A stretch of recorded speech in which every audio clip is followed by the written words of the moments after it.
Hello, everybody. This is Raul Handa, the host of the FFTB Show. Fortuna favors the brave, where bravery meets success. Today, we have a very special guest with us, Dr. Shallen Verma, who has 30 years of experience in the field of implantology and periodontist. We are here today to talk about his journey, his experience, and what it is that led him to choose his career. We'll delve into his life and understand more about it. Thank you so much, Dr. Verma, for having Thank us you here very today. much, Rahul. It's great to see you. I know you have a very busy schedule, so we'll get right into it. There are a lot of questions that I want to ask. A lot around equity in dental health, affordability, Right. and to also talk about your experience. But before we do that, let's understand more about why healthcare, right? Was it something that you always wanted to be passionate? Were you always passionate about it? What was the reason of, getting into healthcare? Well, somehow I was always fascinated with medical science. I was always inquisitive. But my passion actually was ignited when I myself suffered a dental injury at the age of almost 7 to 8 years. Right. So because of that, I am from a small place called Karnal in India. So there was not good dental care available. So I had to travel to Chandigarh, which was capital of Punjab and Haryana, and my treatment went on for 2 to 3 years. That was a pretty long time to have a dental treatment because there was no proper dental treatment available. Right. And because of that, I used to go to PGI Chandigarh, and I was so fascinated with the doctors and the medical science. So I always wanted to become a doctor, irrespective. And more so, I wanted to provide services because if it's not available in a small place, so I wanted to spread that message of healthcare because dentistry was not taken as a profession by too many health professionals at that time, and it was just developing. So by that time, I finished. I think pretty much it was about to start, and once I was into it, I knew this is what I'm going to do in my life. So that's how it is. What is a good dentist? अच्छा dentist कौन सा होता है? Because I mean, it's a very critical thing, right? Your smile is something that defines people, Yeah. and there isn't a lot of awareness about dental care, and I will get to that. But according to you, how does one identify who is a good dentist? What are the three top qualities that a good dentist or dental care practitioner should have? So if you talk, of course, we need to have a lot of qualities. But yes, to answer your question, the main thing in dentistry is the skill. We work with our hands. So the appropriate and right amount of knowledge is really one necessity that every dentist should be equipped with. A right knowledge, right skill, that is number one. Number two is a passionate and what you call a holistic approach towards the patients.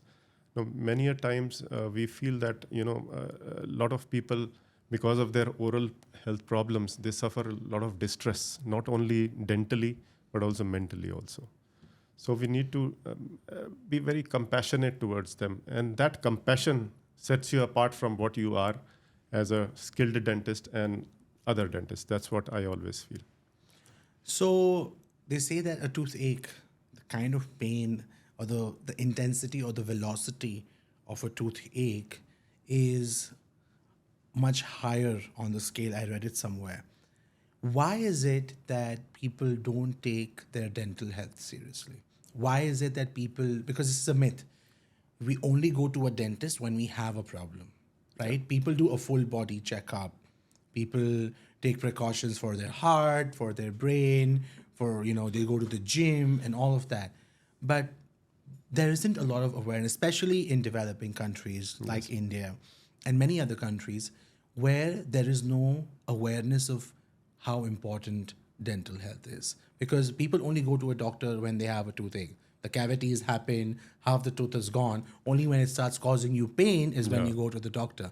So what's the right approach here? Why do you think there is no awareness of dental care? And is this the thing that I only go to a dentist or a dental care practitioner once I have a problem? Well, this question has two parts to answer. Number one was why the awareness is not there. See, initially, the dietary patterns were totally different. When, like, if we talk about our parents and grandparents, they didn't have all this fast food at that time. So they used to have more fibrous diet. Because of that diet, their teeth used to be very healthy. But now the things have changed. I mean, there are a lot of hidden sugars available in the foods, and a lot of sweet things available, especially in chocolates. UAE children are so fond of chocolates. I think even as adults. So am I. I am a child at heart. I also love chocolates. Yes. So over a period of time, because of that evolution, the thing changed. Initially, people didn't used to have so compromised dental health, but as the time grew, the dental health got compromised. And what happened when let's say I'll come to, because of myths surrounding the dentistry. Now, most common myth is that, why should we do the dental cleaning? Because some people believe that, the dental cleaning makes the teeth become loose. So what used to happen, nobody used to go for cleaning. And when, by the time they used to reach the dentist, there were so many chunks of deposit in the mouth that chunks of deposit used to give the artificial support to the teeth. So when the dentist actually cleaned the teeth, it used to create artificial mobility, which was actually not there because the damage had already taken place. So that myth evolved from that time, that dental cleaning will cause the teeth to weaken, but that is not the case actually. It is the calculus deposit and plaque are all bacteria, so which would eventually lead to loosening of the teeth. So basically you're saying that if this is my tooth and उसके ऊपर कचरा जम गया है और वो gums में लग गया, अभी आप वो कचरा हटा रहे हो, right, तो ऑब्वियसली थोड़ा सा लूज हो जाएगा because वो इतना टाइम से वो प्लाक उसमें is that correct, right? Because it will start to give artificial support to that, right. And when we remove it, the tooth, maybe it will be mobile for some time, but eventually the grip of the gum would take over, right. And then eventually it will improve depending upon case to case. 3-4 bar brush करने से ऐसे दांत हिल जाते हैं? Is that the case, that you brush too much or brush too hard and your tooth will become loose? Both the things are wrong. It's not that, first of all, you don't need to brush again and again. 2 times is good enough. You can rinse after every meals. That should be okay. And if you brush really hard, then the junction where the gum is meeting the tooth, the enamel thickness is the minimum. So if you brush in a wrong way and brush too hard, that will lead to abrasion of that and eventually the sensitivity. So a proper brushing technique has to be followed. And there is no need to brush very hard. Like most of the people, what they do, they get up in the morning, they are making program for the whole day. If there is more stress, more strongly, they start brushing. I also do the same thing, yes, doctor. मेरे पास वो घर घूमने वाला brush है. तो मैं brush लेता हूँ और मैं कुछ सोच रहा हूँ और मैं 3-4 मिनट तक लगा हुआ हूँ ऐसे यहाँ वहाँ. So that is the problem, because if there is more stress, more strenuous day, the more pressure and So I'm thinking कि I am तो just वो जैसे बोलते हैं ना ब्लीच लेके अपना दांत घस रहा हूँ कि एक बार में घस दो बहुत अच्छे से साफ हो जाएगा. No, that should not be the case. Another thing is some people, we always advocate to brush twice a day. Right. But immediately after eating, you should not brush because there is acidic pH in the mouth. So immediately if you start brushing, that is as good as rubbing acid in your mouth. So you should wait for half an hour before you brush. You can rinse immediately, but brushing, just wait for half an hour. So you should wait for 30 minutes after you eat your meal. Interesting. And that's something that I've learned today. Yeah. Chewing gum, what is your take on that? Chewing gum is a very good alternative for people who suffer from dry mouth. Some people have less saliva. So less saliva means more dental caries, difficulty. You don't get that taste if you don't have saliva in the mouth. So for those kind of people, chewing gum is advisable. That too, sugar-free chewing gum, not the regular one. But it's not a substitute to brushing your teeth. No. Where they say those chewing gum which have teeth whitening properties and all of that. That's all unregulated things. I really cannot comment much on that because if something is regulated, then it's easy. But it's not that it can actually. So it's just like it's not a substitute. Chewing gum is not a substitute to brushing. No, not at all. Okay, interesting. There is this new thing, it's been there obviously in the Western world for flossing, but now it's picking up pace. I've seen it here in the UAE, in India as well. I previously used to have the floss thread. Now you have those one-time use flosses. Now you've got that water floss, which is what, Yes. dentists Yes. and dental health practitioners use. I Yes. have one at home. So Yes. you fill in the water. Does it really help? It helps because flossing, what it does, if you are talking about the regular floss, which is a waxed or non-waxed floss, what it does is it goes in between the teeth and cleanses all the plaque deposits. Okay. The majority of the cases, the decay starts from in between the teeth because there, Oh, that's the area where the brush would doesn't not go reach, in. right. Either you are using an interdental brush or floss, that is a good alternative.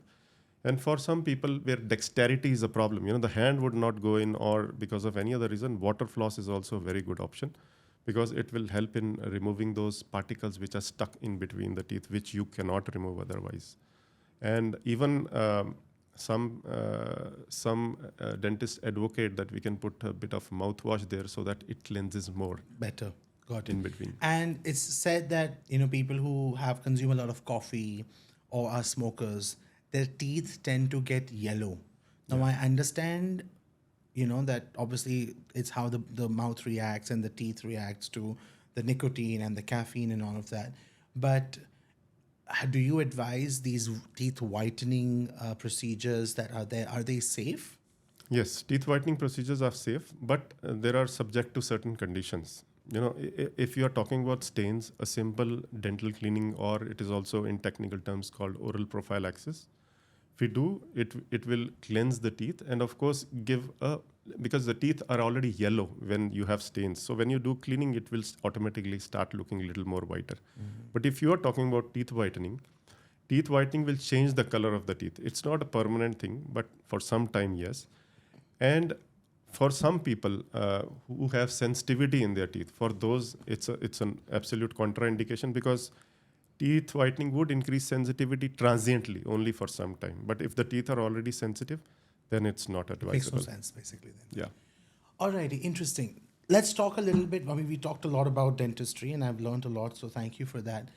Let's talk about how serious can a tooth infection be. I read somewhere that in some cases, a tooth infection can actually cause the infection to spread in your bloodstream and cause severe life-threatening complications. Absolutely.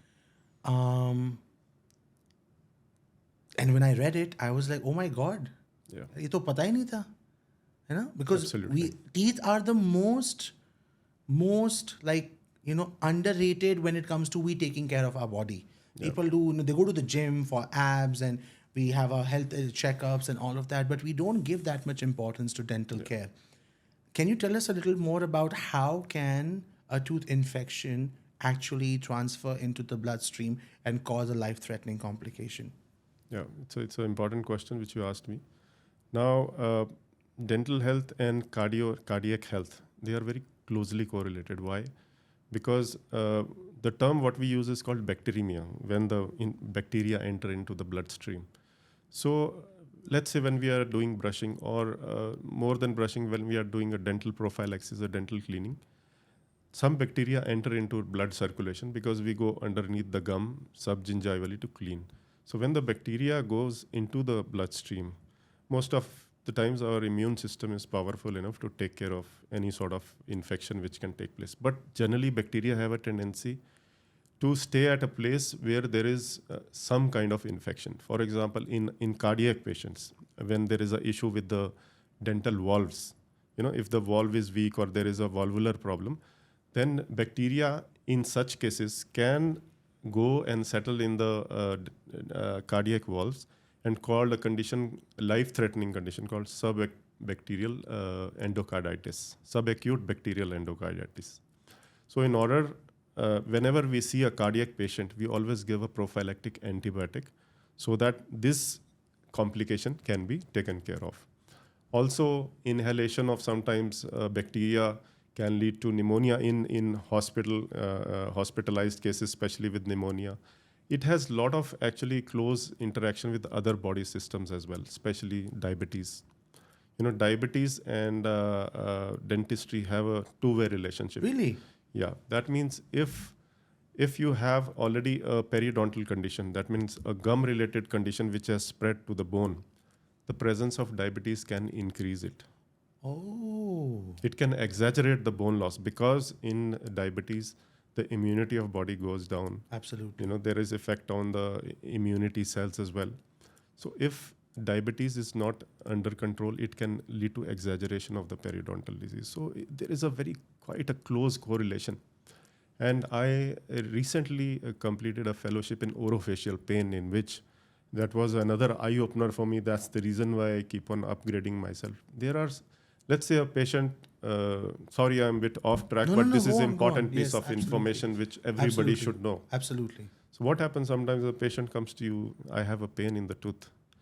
Actually, that pain might not be coming from the tooth itself. It might be coming from adjacent muscles like this masseter or sternocleidomastoid or shoulder muscles. That pain can be referred. Even in a cardiac arrest patient, a pain can be referred to the tooth or the arm, left side. So there are so many things which people don't know. And you have to be a very stout clinician to understand that. A patient comes to you for a dental pain, but actually it may not be a dental pain. It may be a referred pain from somewhere else. And if you end up, there are so many people who end up in getting wrong treatment because of the wrong diagnosis. Unless you diagnose it correctly from what is the source of pain, you cannot treat a patient properly. So it's a very deeply integrated philosophy, which I think we need to understand. We try our best to do that. Uh, so I think dental care has to be taken very seriously, and it is very closely related to the oral health. And we say oral cavity is the gateway of the mouth, gateway of the body, has to be taken care of. It has to be, and I mean, there's so much that I've learned, in our conversation right now, about how if you don't take care of your oral health, it can cause life-threatening complications. Let's talk a little bit about bleeding gums. A lot of people have bleeding gums. I've read, this myth that bleeding gums is genetic. Does genetic composition have anything to do with, you know, oral, like how your oral hygiene is, or how your teeth are going to look like, or, how your, whether you're going to have bleeding gums, or you're going to have, foul smell coming. Some people have that issue where they have foul smell coming, or, not producing enough saliva. Yes. Are all these things like genetically transferred? Yes, it is. There is a strong genetic component effect in a condition called periodontitis. There are different classifications of periodontitis. We are not going to in that depth, but to answer your question, bleeding gums can be because of various reasons. One is the poor oral hygiene. Then it can be if the inflammation is limited to the gums, is not corrected, it goes to the bone, and then it is called periodontitis. Now, again, it can be exaggerated with systemic conditions like this diabetes, which I was talking of. Many people, they take aspirin as a prophylaxis to prevent any heart attacks. Correct. So aspirin is an anticoagulant. That means it will not allow the blood to. Yes, So absolutely. some patients who are taking aspirin for a longer duration of time, that also can cause bleeding. Then there are certain other conditions like acute necrotizing gingivitis. So many conditions are there which will cause the bleeding. So appropriate diagnosis has to be established. Now, one important thing which you also mentioned just now was the bad breath. Now, let me tell you something. Of course, this periodontitis issue can lead to bad breath, but 90% of the cases, bad breath comes from the lack of the tongue cleaning.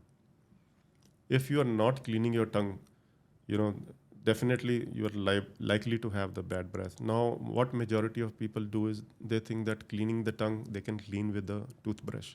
But actually, that is not the right way to clean the tongue. There are professional tongue cleaners available in the pharmacies. In South Asian countries like India, and we have a plastic or metallic U-shaped Yes, tongue the cleaner available. U-shaped one that you do and you keep. Yes, yes.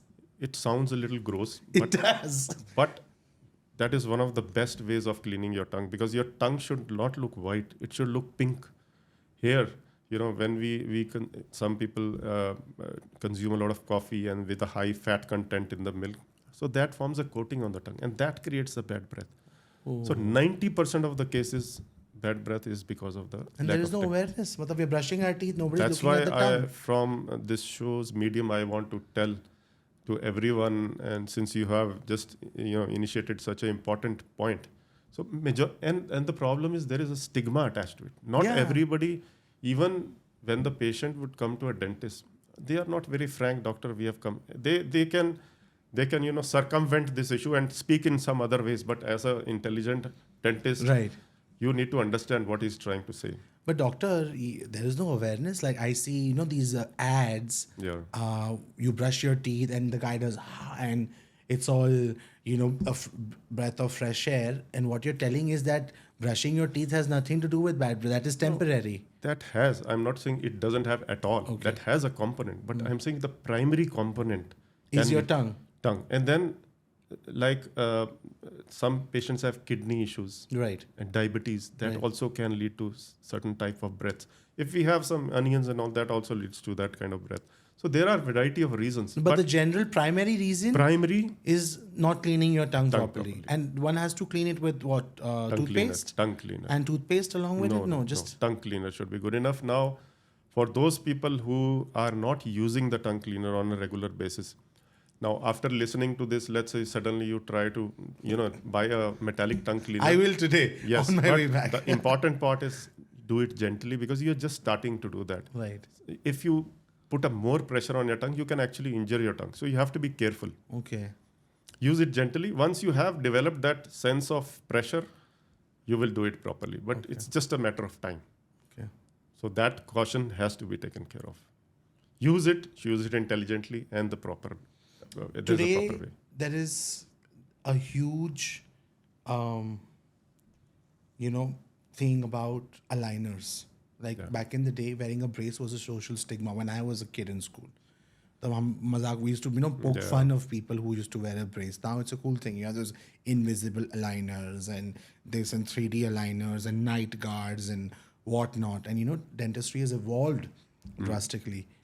But a lot of people, who have, the alignment of their teeth are not in the right place for whatever reason, don't really go for this. My question to you is that not having the right alignment of your teeth, or, sometimes people have an inner jaw which is out or something on those lines. Can these actually cause dental complications in the future? Yes, it can, because if the teeth are not aligned properly, let's say there is crowding, that means there is overlapping in between the teeth. So first thing is you cannot clean the teeth properly. That will involve a lot of efforts on the part of the person to clean it. That is one. Now, the reasons of crowding can be different. Sometimes it is genetic. Sometimes the jaw is not of the proper size. It's smaller or bigger. Now, because of that reason, that some people are very sensitive. If they cannot smile properly, they start regressing in life. I had many patients who would like to improve their smiles, and who they don't smile, they don't open their mouth because of the fear of that smile. Right. So not even that physical component, but that emotional component also plays a very big role in such situations. Because if they would not smile, they would not face the world properly. They cannot speak, they cannot express themselves. So that has a dual role. One is, of course, dentally you cannot do the oral hygiene measures properly. And secondly, this emotional component. Interesting. Let's talk a little bit about, we'll move away from the science and talk a little bit more about your journey. 30 years in the UAE and abroad. You continuously educate yourself. Yeah. You're evolving every day with new technologies. Does that passion still exist that you had 30 years ago?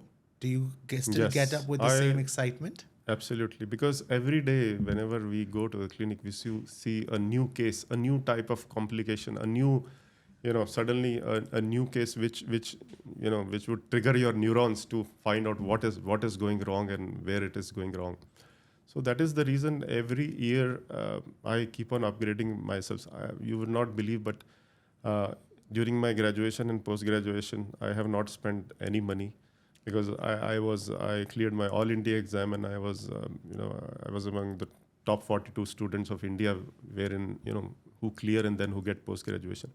It's after that I have spent like crazy amount of money on upgradation, and I did almost 50 courses to upgrade myself. Why? Because I always found there is a lacuna. In our education, of course, they teach you the basics and everything, but what all every day the science is evolving, we need to upgrade ourselves. Definitely, our profession demands that. And as I told you, the latest fellowship which I did was on the orofacial pain, and I was really amazed with which the science works. That was another eye opener for me. As I told you, the pain is coming from somewhere else, and actually the cause is something else. Right. So that passion definitely exists with me, and I will keep on doing that because I love my profession. That's how it is. I know you love to travel, and how do you maintain your personal and professional life as a healthcare practitioner? It is very important for you to get up with a fresh mind every morning because like you said, you're working with your hands, and one move here and there or one distraction can cause a terrible injury. Yes. How do you switch off? How do you rest? How do you relax? Do you take a vacation every year? Do you meditate? How does it work? Actually, multiple ways, I would say. I love going on short breaks every 2 to 3 months because I cannot sustain that much pressure considering my very busy schedule. But in evening when I come diligently, whenever I come on time, I have a small game of football in my own house with my kids. And then Sunday morning, like today also, every Sunday I play a game of badminton, which is really de-stressing for me. I really look forward to that. And whenever in this working days time, I do say about 15 to 20 minutes of exercise every alternate day because you have to keep fit. Fitness is one thing which has to be a part of your life. Otherwise, you cannot function properly. They say a healthy mind and a healthy body. So that's what I believe in. Interesting. How has it been being on the panel of doctors for the Prime Minister and the President of the Republic of India? How was that experience? Yeah, that was a fantastic experience. I'll just give you a brief background on that since you have asked me this. When I was doing my post graduation, I was the only person who used to be awake till 4 o'clock at night and study, and the whole world was sleeping around me in the hostel. So I always used to wonder why me. Of course, that's a different thing I topped in my all the post graduation examination. But as a student, you think why I am the only one who is studying and nobody else. But as the luck would have it, by the way, I did my house job in All India Institute of Medical Sciences as well as PGI Chandigarh. So when I used to go from my hostel to AIMS, there was a very nice clinic there. It was my dream to visit that because they used to charge 10 times more as compared to the prices at that time. But more fascinating was I wanted to see that. So after I finished my post graduation, it was always at the back of my mind that I want to see that place. So I always used to carry my file of my work, interesting cases why I used to file. So when I went there, I met the gentleman who was the owner. His name was Dr. Gandhi. It was in South Ex Delhi. So when he saw my work, he said, "Your work is fantastic. Why don't you join?" I said, "He's joking." And then I got a privilege to join there, and it was a matter of great honor that you are seeing the Prime Minister and President of India. There was one day when Mercedes used to come from Rashtrapati Bhavan, used to take us, and seeing the President and Prime Minister is really a matter of honor and of course great responsibility. So I always used to thank God that you have answered my prayers and my hard work. क्या हमारे प्रधानमंत्री और राष्ट्रपति 2 बार brush करते हैं? The nation wants to know. That was very long time back. That was in 1990. उस समय, I know we're not going to take names, but उस समय के राष्ट्रपति और प्रधान, did they brush 2 times a day? I'm sure because did you tell them the same thing that you're telling me here, that if you don't brush 2 times a day? For that, my boss was there to tell. We just used to work, and that was not even Prime Minister and President. So many chief ministers, governors, ambassadors, these TV stars. You don't get scared? These are the people that who time are I was always not on scared. TV. Doctor, they're always on TV. Yeah. और कुछ ऊपर नीचे हो गया. I don't know why, but I was never scared that time. They didn't intimidate you? Never. Interesting. No. They were there. I'll tell you one very. You will be surprised. What our president was so down to earth. In Rashtrapati Bhavan, there was a chair which was installed, dental Okay. chair. So my boss, Dr. Gandhi, me, we went to see the president. So in that room where the chair was installed, there were 3 chairs. Okay. So Dr. Gandhi sat, president and the first lady sat on the chair, and I was standing. Now the president has access to almost about 100 orderlies, whom they can tell them that okay, you please do this and that.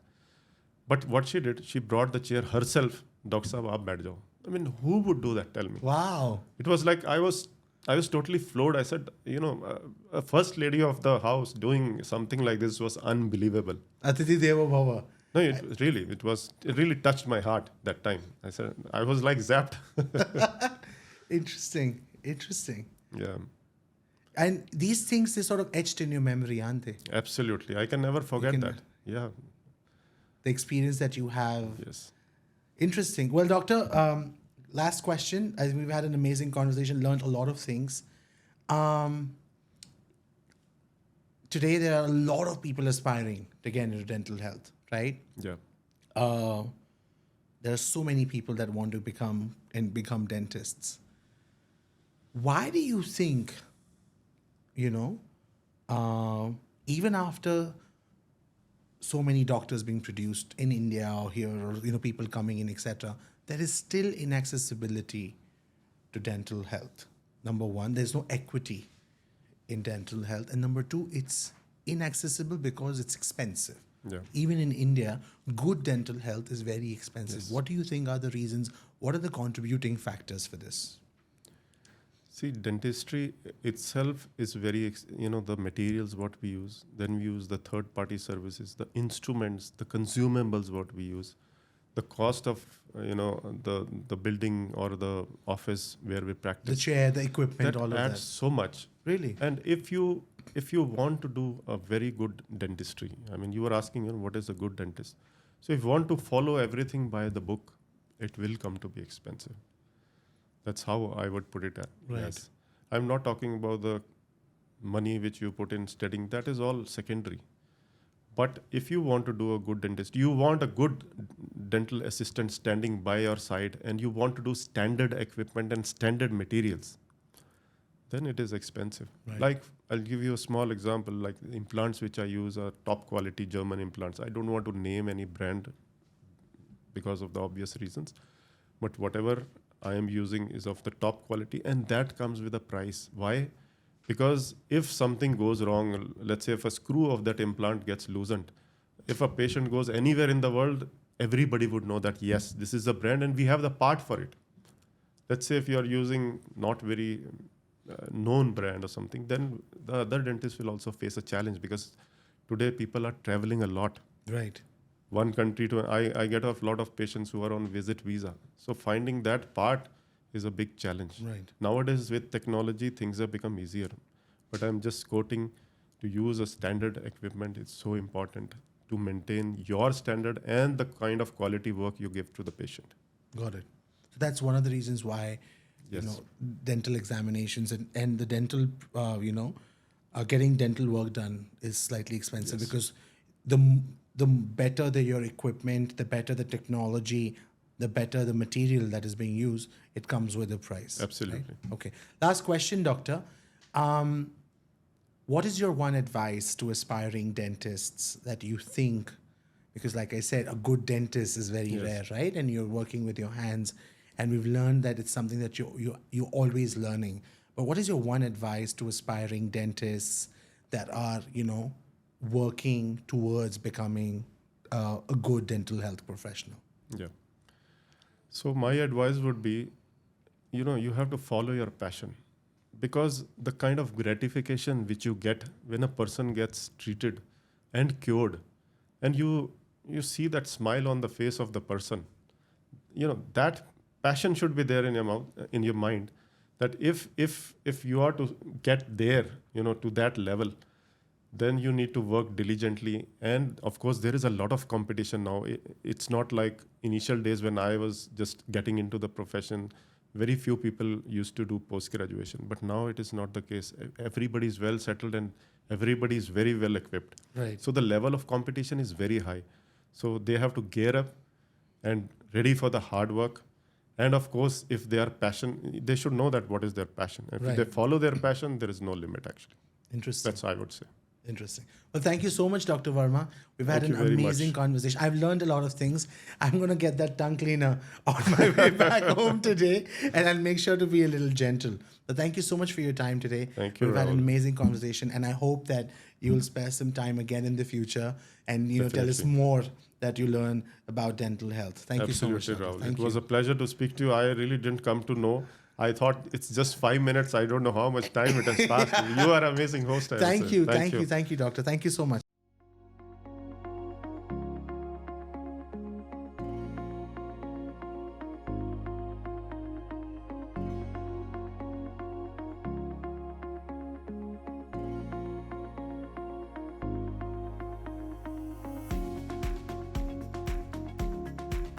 Sometimes the patient comes to you, I have a pain in the tooth.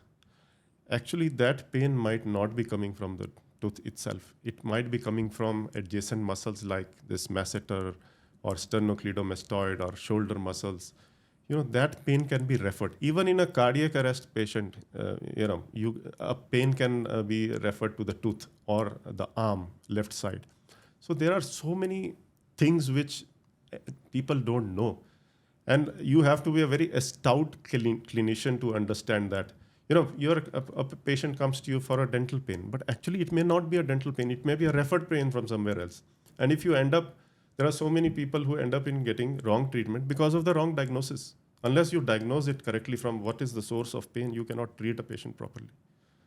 So it's a very deeply integrated philosophy, which I think we need to understand. We try our best to do that. So I think dental care has to be taken very seriously, and it is very closely related to the oral health. And we say oral cavity is the gateway of the mouth.